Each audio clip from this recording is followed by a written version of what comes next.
என்ன சொல்ல ஃபெயிலியர் தான் அது. இந்த கவர்மெண்ட் ஃபெயிலியர் இது.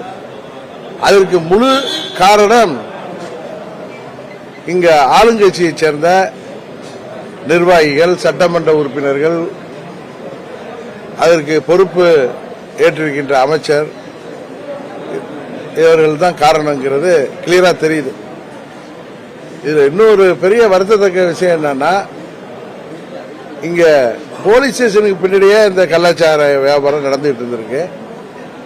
இது எப்படி உளவுத்துறை மூலம் முதல்வருக்கு போய் சேர்ந்துச்சா, முதல்வர் கவனத்திற்கு போனதா, இல்ல முதல்வர் தெரிந்தும் கண்டுகொள்ளாம விட்டாரா, இல்ல அவரால் கண்டிக்க முடியவில்லை? ஏன்னா முதல்வர் பல முறை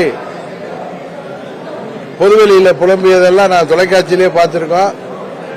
டெய்லி தூங்கி எந்திரிச்சா என்னால நிம்மதியா தூங்க முடியல. காரணம் என்ன நடக்குது? கட்சி நிர்வாகிகளும் சட்டமன்ற உறுப்பினர்